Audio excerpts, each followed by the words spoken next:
Բարև ձեզ հարգելի բարեկամներ։ Խորհրդային Միության օրոք Հայաստանում ֆիզիկայի ոլորտում գործում էին մի շարք առաջատար ինստիտուտներ։ Այդ ինստիտուտներից մեկն էր Ֆիզիկական հետազոտությունների ինստիտուտը, որը հիմնել էր ժամանակին մեր ամենավառ ֆիզիկոսներից մեկը, ակադեմիկոս Միքայել Տեր-Միքայելյանը։ Այսօր ես ստուդիա եմ հրավիրել Հայաստանի Գիտությունների ազգային ակադեմիայի փոխնախագահ պրոֆեսոր Արամ Պապոյանին, ով երկար տարիներ ղեկավարել է այդ ինստիտուտը, եւ մենք այսօր կզրուցենք այդ ինստիտուտի պատմության մասին, կառադառնանք ակադեմիկոս Տեր-Միքայելյանի անձին եւ կփորձենք տեսնել, թե ինչպիսի հետազոտություններ են այսօր այդ ինստիտուտում իրականացում եւ ինչպիսի հեռանկարներ է տեսնում պրոֆեսոր Պապոյանը պայմանավորված ինստիտուտի հետագա զարգացման հետ։ Բարև ձեզ, պարոն Պապոյան, շնորհակալություն հրավերքս ընդունելու համար։ Ես էլ եմ շնորհակալ։ Պարոն Պապոյան, երևի սկսենք ամենասկզբից։ Ինչպես առաջացավ գաղափարը այդ ինստիտուտի ստեղծելու։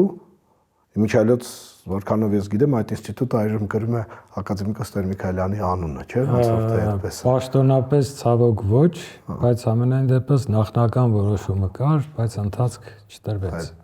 Դե հուսանք, որ հետագայում դա կլուծվի այդ հարցը։ Եվ ինչպես էր սկիզբը այդ ամեն ինչի։ Շատ հետաքրքիր պատմություն է իրականում, քանի որ դա մի քիչ էլ ուսուցանելի նաև այսօրվա իրականություններին համապատասխան, քանի որ 1960-ականների սկիզբը դա լազերային ֆիզիկայի զարգացման բուրըն ժամանակաշրջաններ, երբ որ հենց այդ տասնամյակի սկզբին ստեղծվեցին հելիումնիոնային, սուտակային լազերները,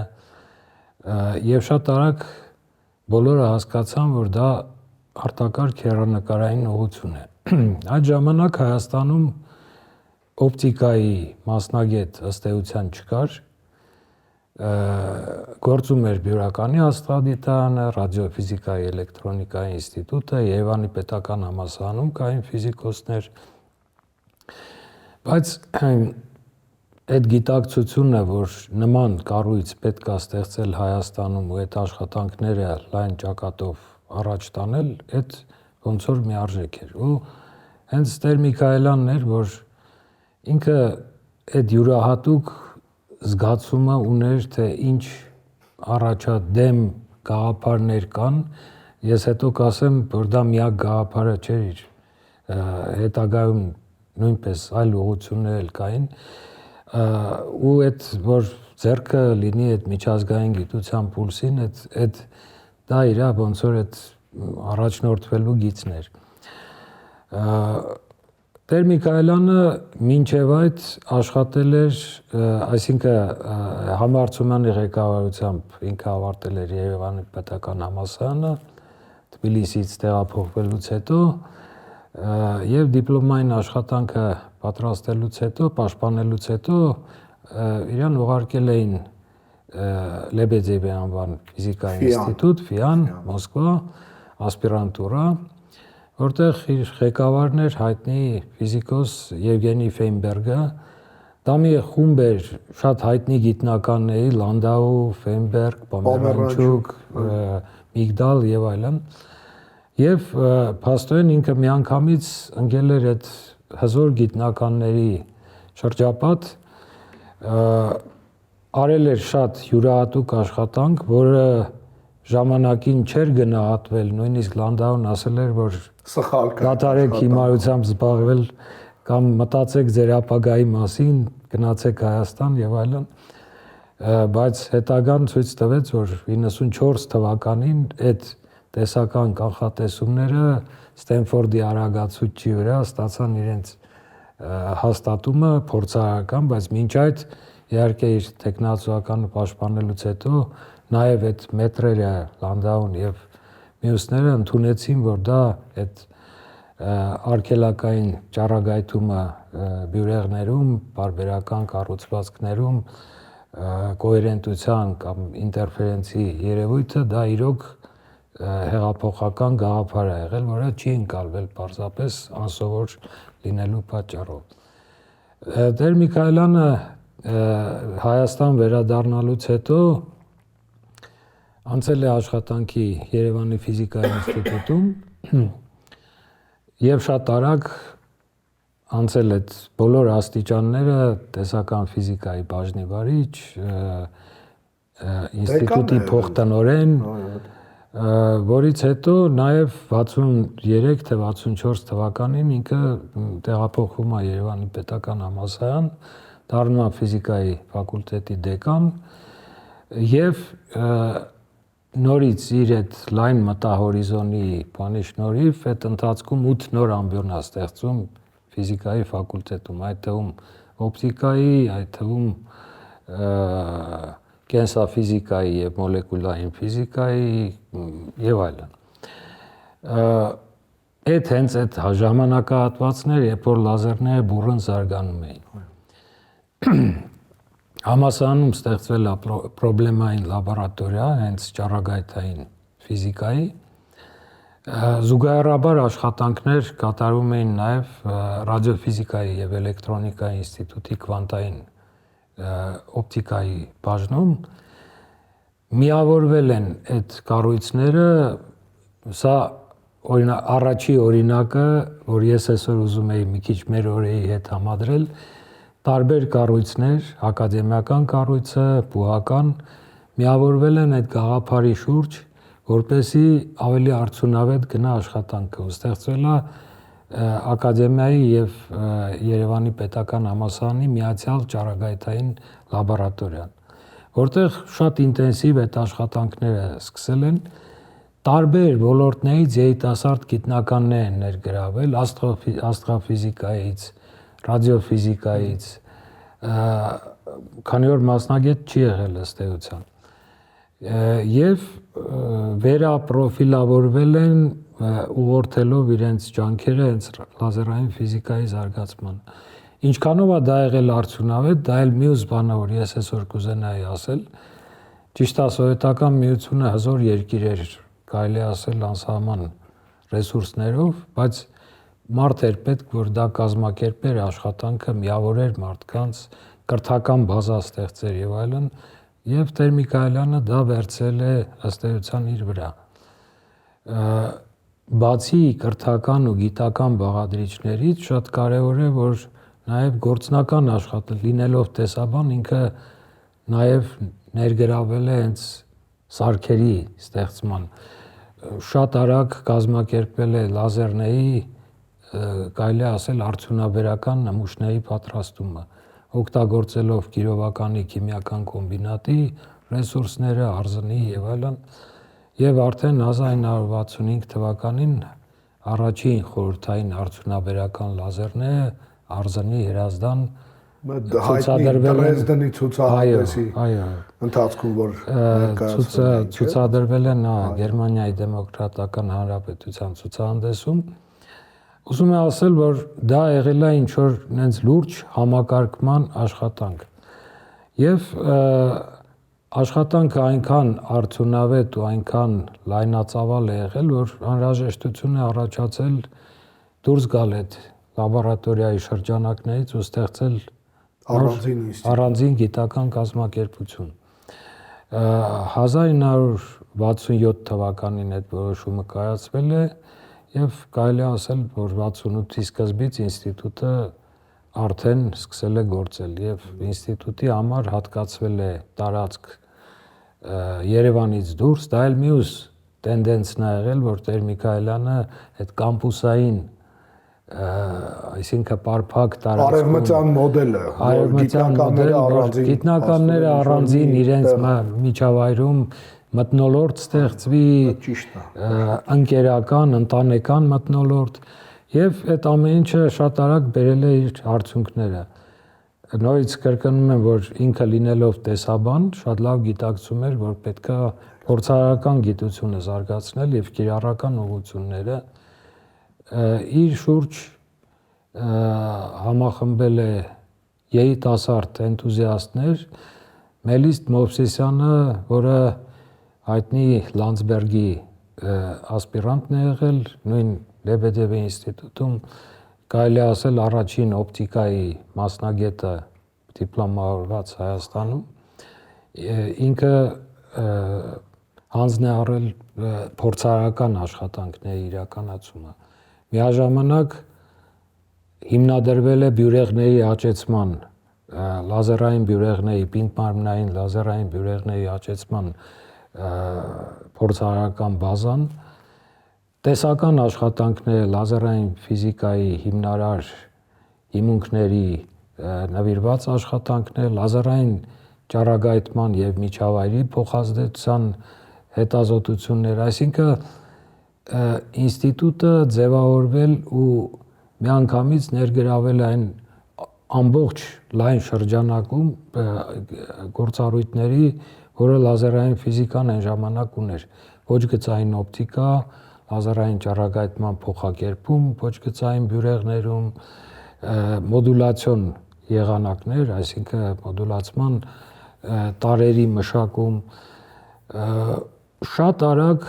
ինստիտուտը հասել է հաջողությունների հենց այդ մի քանի բաղադրիչների շնորհիվ, որ էնտուզիաստներ են հավաքվել, հնարավոր է եղել ապահովել նյութատեխնիկական բազան, շատ արագ ստեղծվել է այդ բոլոր ենթակառուցվածքը գիտական եւ շրջանակը խնդիրների եղել է շատ լայն։ Կտրուկ ընդլայնվել է։ Ընդլայնվել է, բնական է։ Եթե թույլ տաք, պարոն, մի կարևոր դեպք եմ ուզում պատմեմ, ես հիշում եմ, որ մենք մի անգամ զրույց ունեինք ձեր առաջատար գիտնականներից պրոֆեսոր Գայանե Գրիգորյանի հետ, ով նաև հանդիսանում է Տեր Միքայելյանի աշակերտներից մեկը, եւ ես հիշում եմ, որ Գայանեն ասաց, որ դեռ 85-86 թվականին Տեր Միքայելյանը գալիս է ինստիտուտ Մոսկվայից եւ ասում է, գիտեք, շատ հետաքրքիր գաղափարներ կան քվանտային ինֆորմատիկայի վերաբերյալ։ Այսինքն այդ գաղափարները դեռ կարելի է ասել սաղմնային վիճակում էին եւ շնորհիվ իր բացառիկ ինտուիցիայի ակադեմիկոս Տեր Միքայելյանը հասկացել էր, որ դա շատ խոստումնալից եւ կարեւոր ուղղություն է։ Ֆեյմանը նոր այդ հիմնարար գաղափարները առաջ էր քաշում։ Երկրորդ օրինակը, որ կար, դա գերհաղորդականության խնդիրներն էին, որով նույնպես ինստիտուտը շատ կտրուկ առաջանցավ եւ միանգամից ստացվեցին կարեւոր արդյունքներ։ Այդ մագիստրալային ուղղության շուրջ ինչպես էր նա կարողանում գտնել այդպիսի բազմաթիվ մասնագետներ բերի եւ այդ ինստիտուտի շրջանակներում ձևավորի փայլուն խմբեր առաջատար, որոնք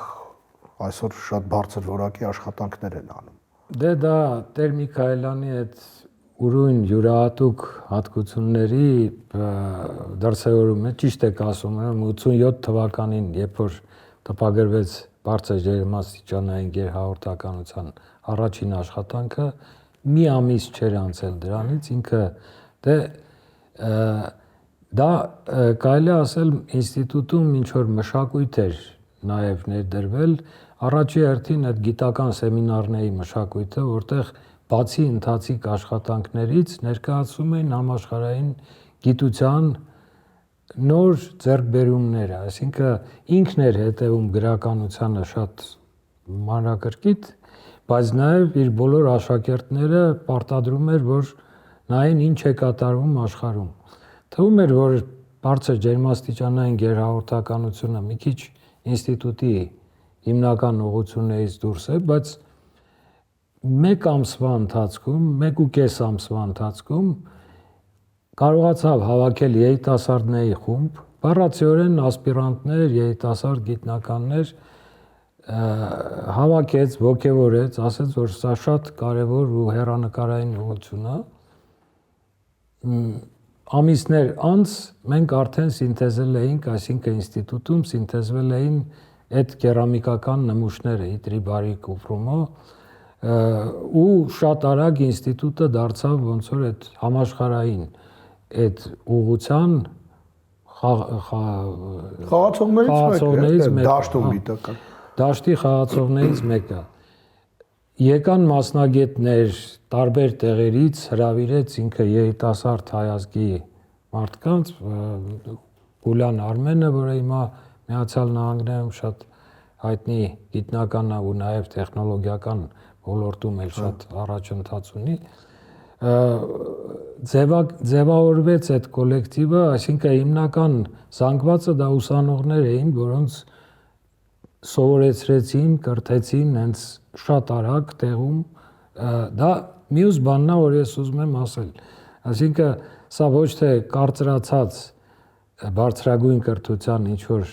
մոդել, ինքը նաև դասավանդում էր, ինքը դասավանդում էր Երևանի պետական համալսարանում կար խումբ, որը դասախոսությունները անցերկացնում աշտարակում։ Ես էլ այդ խմբում եմ եղել եւ փորձում էին ուղղորդել հենց այն ուղղություններ, հետաքրքրություն ներկայացնող, որտեղ ինչ որ առաջադեմ ու առաջատար գիտական արդյունք է երևում։ Ինչ վերաբերում է քվանտային ինֆորմատիկային, նույնպես իհարկե ինքը դրա մասին ասում էր, չէր ընկալվում նույնիսկ տեսաբանների կողմից, մի քիչ դժվար մարսելի ուղղություն է քվանտային մեխանիկան, հատկապես եթե դրա ուղղվածությունը դեպի ինֆորմացիոն տեխնոլոգիաներ, բայց ինքը կարողացավ ոչ միայն ինստիտուտում 1997 թվականին ինքը հոյակապ ելույթ ունեցավ Գիտությունների ազգային ակադեմիայում, գիտակցելով, որ դա իրոք շատ հեռանկարային ուղղություն է,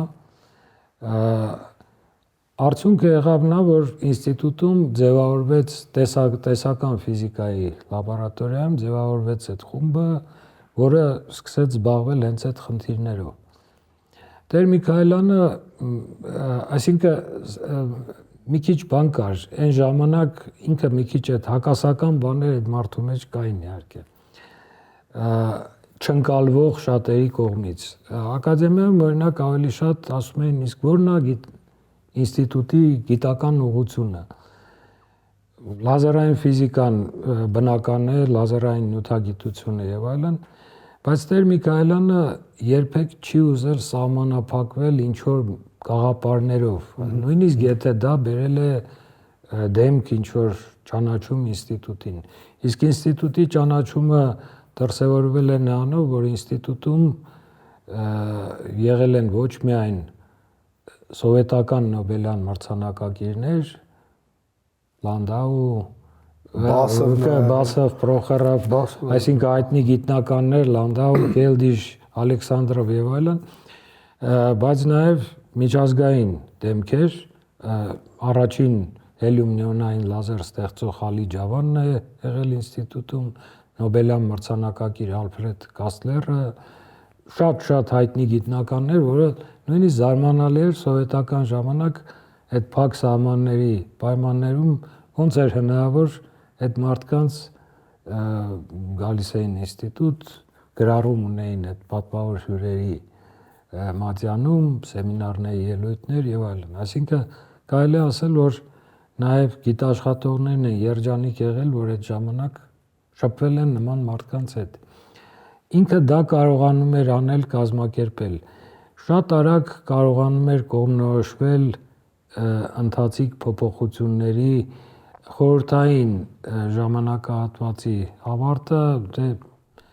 ըստ էության դա գիտության փլուզումն էր, կոլապս էր, ֆինանսավորման կտրուկ նվազում,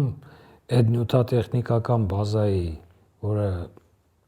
խնդիր չի եղել երբևիցե ինչ որ թարմացման հարցեր առաջանում, բայց հենց այդ ժամանակ ինքը արդեն մտածում էր, թե ինչպես պետք է վերաուղղորդել ինստիտուտի գործունեությունը, որպեսզի միջազգային մրցունակությունը պահպանվի։ Ու դա էլի արվեց բավականին արագ։ Այսինքն եթե մինչ այդ աշխատում էինք իմպուլսային հզոր լազերներով, մեր մշակած կամ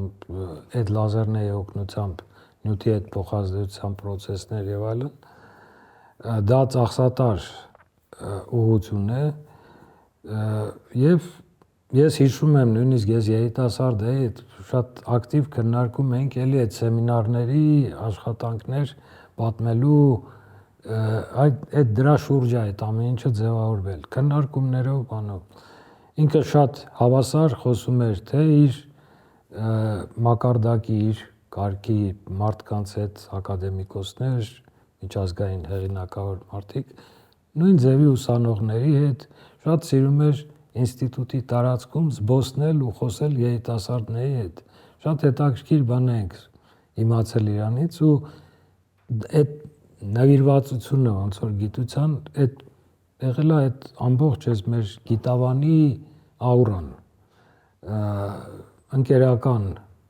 մոտեցումները, փոխադարձ, այսինքն հարգանքը, Գիտեք, իմ կարծիքով դա հենց հիմքը դրեց այդ փայլուն ավանդույթների, որ Միխայել Լեոնիդովիչի հեռանալուց հետո ինստիտուտում այդ առողջ մթնոլորտը հիմնականում պահպանվեց։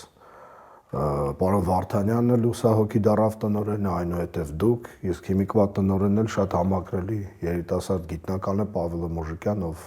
շատ լավ տպավորություն է թողում իմ կարծիքով բոլորի վրա։ Եվ դա էական նշանակություն ունի նաև երիտասարդների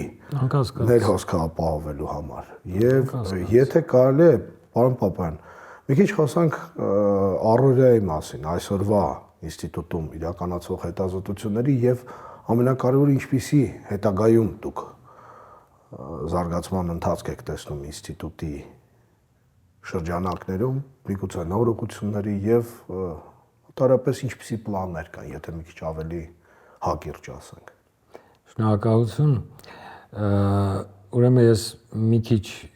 մինչև բուն հարցի պատասխանին անցնել ես խոսեցի այդ մթնոլորտի մասին, որ ձևավորվել է ինստիտուտում, դա էլ մի քիչ վերապահումներ կան, այսինքն սեմինարները շատ ակտիվ են գնում, կարելի է սեմինարի ժամանակ հավաքարարները շատ ժամանակ վախեցած ինչ որ միջադեպ, թե ինչ, բայց դա ընդամենը քննարկում է, ու դա նորմալ է։ Այսինքն գիտական քննարկումը պետք է լինի ֆիզիկոսների պարագայում դա էմոցիոնալ։ Հիմա ինչ ներկայիս զարգացումներ, ճիշտն ասած, ես մեծագույն հարգանք ունեմ մեր ուսուցիչների հանդեպ, բայց միշտ փորձում եմ ոչ թե հետ նայել, այլ առաջ։ Նվաճումները, որոնք եղել են այդ մարդկանց ջանքերի շնորհիվ, հնարավորությունների եւ այլն, բայց բնականաբար մենք պետք է առաջի հերթին մտածենք ապագայի մասին։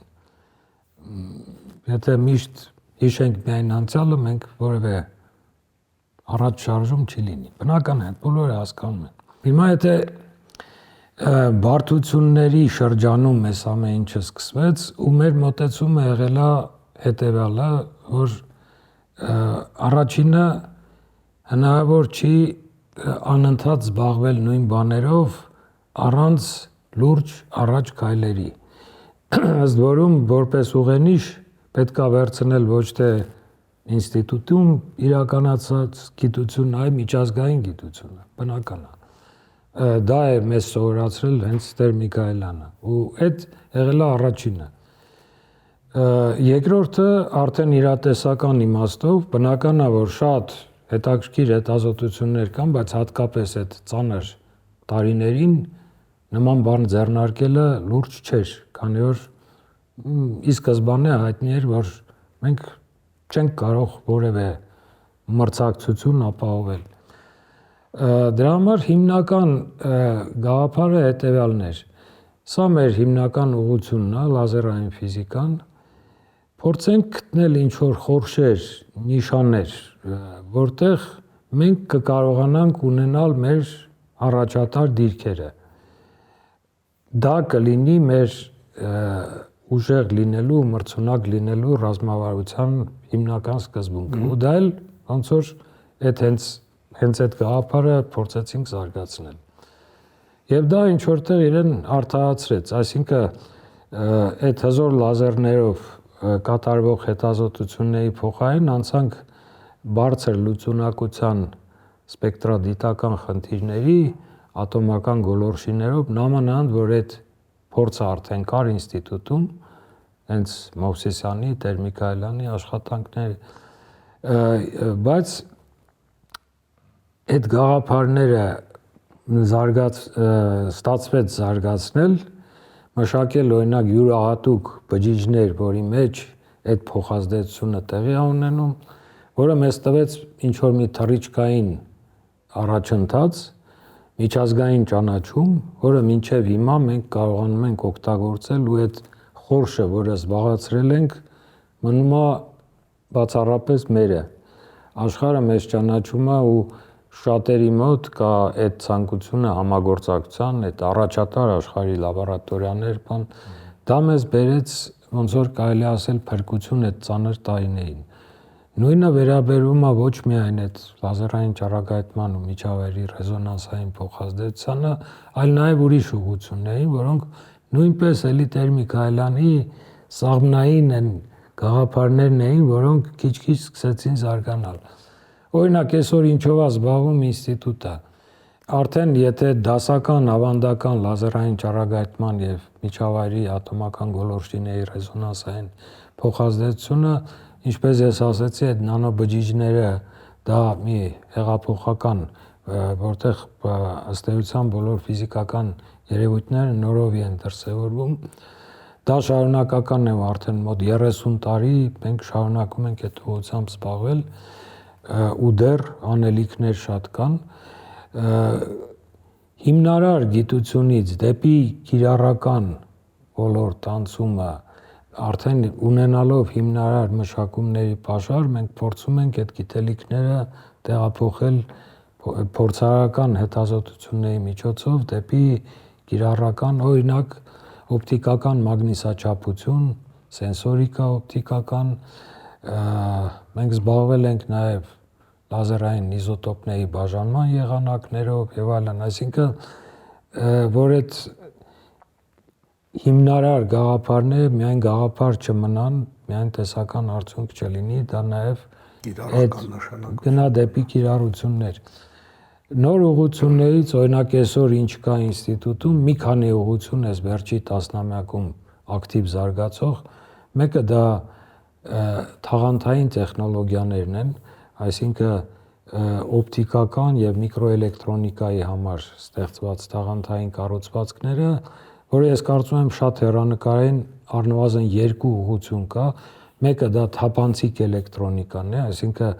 էլեկտրոնիկան, տրանզիստոր, դիոդ եւ այլն լրիվ թափանցիկ օպտիկապես, ու դա հնարավոր է անել,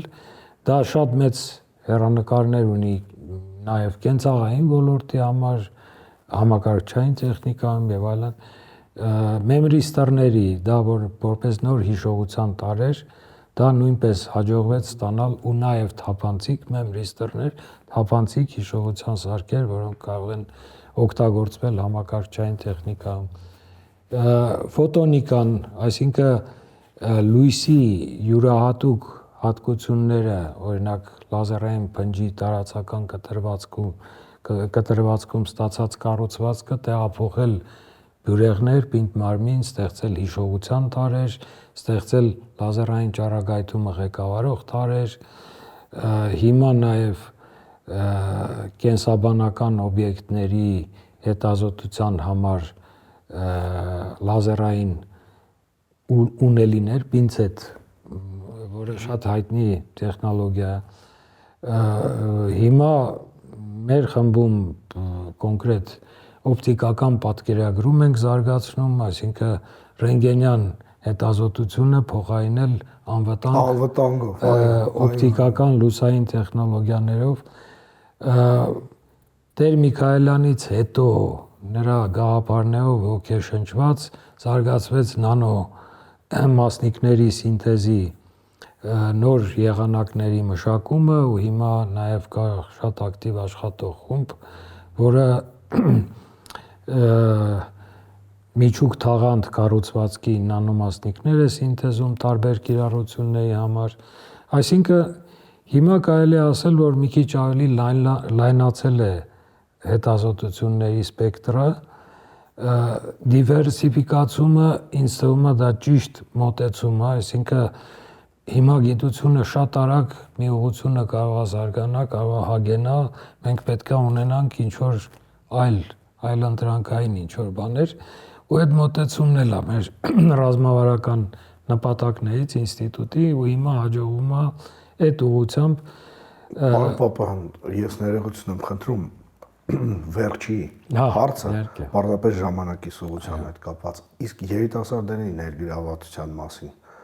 այ ինչպես է ներգրավում, ինչպես է մտնում խումբ, ինչպես է շարունակում այդ աշխատանքը, որովհետև երևի դա կարևոր է։ Դա շատ կարևոր է, այստեղ ես մի քիչ չկարելի, ես երբեք պեսիմիստ չեմ եղել, բայց մի քիչ մտահոգված եմ այս առումով։ Երիտասարդների ներհոսքը, տեսեք, ինստիտուտը Երևանից դուրս է, այսինքն մի քիչ երիտասարդների համար ոչ գրավիչ այդ տարածություն, ժամանակի կորուստ եւ այլն, այ հիմա այդ բազային ամբիոնների գաղափարը, որը աշխատեց շատ համագործակցելով ժամանակին Սլավոնական համալսարանի հետ,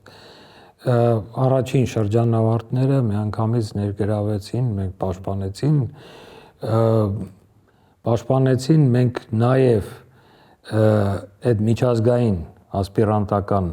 ծրագրերի շատ ակտիվ մասնակից է եղել ինստիտուտը, հիմա էլ, տեսեք, հիմա ես ասեմ մի քանի դրական բան, որը կա, դրականը նա է, որ 10-ից ավել մենք ունեցել ենք մեր ասպիրանտները, մեր երիտասարդները, որոնք ստացել են կրկնակի դիպլոմներ Եվրոպայում եւ Ֆրանսիայի հետ հիմնականում եւ Հայաստանը շատ ուրախալի է, որ նաև ֆրանսիացի ազգությամբ երկու ասպիրանտ ենք ունեցել, որոնք հիմա աշխատում են շատ հայտնի տեղեր ու մտադրություն ունեն երբևիցե վերադառնալ Հայաստան, քանի որ շատ երջանկությամբ են հիշում այն տարիները, որ անց են կացրել մեր ինստիտուտում։ Հիմա երեք մեզ մոտ ուսանողներ էին եկել այդ քվանտամագիստրոսական ծրագրի եւ լաբորատորիաներից մեկում իրենց աշխատանքը պատմում էր ազգությամբ ամերիկացի պոստդոկ աղջիկ, որը ցանկություն է հայտնել տեղափոխվել մեր ինստիտուտ եւ իր ատենախոսությունը պաշտպանելուց հետո փորձարարական աշխատանքը անի ինստիտուտում։ Դա նշանակում է, որ ինչ որ գրավչություն կա։ Հիմա ես մեծ հույսեր ունեմ, որ նոր սերունդ արդեն բուհերում առաջի կուրսերում մենք ունենք շատ տաղանդավոր երիտասարդներ, այդ ներհոսք կունենանք, հիմա կան երիտասարդներ անկասկած կան, բայց ես վախենում եմ, որ մի քիչ քանակը մեր մասշտաբների համար դեռ բավարար չէ։ Ես կարծում եմ ժամանակի ընթացքում դա կշտկվի, պարոն Պապյան, որովհետև պոպուլյար է դառնում։ Այ հիմա այս նոր մոտեցումները պետության գիտության նկատմամբ ֆինանսավորման էական բարձրացումը, երիտասարդներին ուղղված ծրագրեր, դա վերջին հաշվով վերջի բանը, որ ես կուզենայի ասել, որ այս բոլոր բարեփոխումները, որ կան, դրանք շատ արագ արդյունք չեն տալիս։ Դա պետք է ինչ-որ ժամանակ անցնի։ Համակարգը իներցիայով է օժտված։ Համակարգը շատ մեծ իներցիայով է օժտված։ Համենայն դեպս ես շատ մեծ հույսեր եմ կապում, որովհետև ինստիտուտը շատ մեծ եւ հարուստ պատմություն ունի գիտական։ Եվ էական նշանակություն է նաեւ այն հանգամանքը, որ բացառիկ մթնոլորտ են երիտասարդները գալի եւ այդ միջավայրը շատ կարեւոր է։ Անչափ շնորհակալ եմ հարցազրույցի համար եւ հաջողություն։ Շնորհակալ հնարավորության համար։ Շնորհակալություն։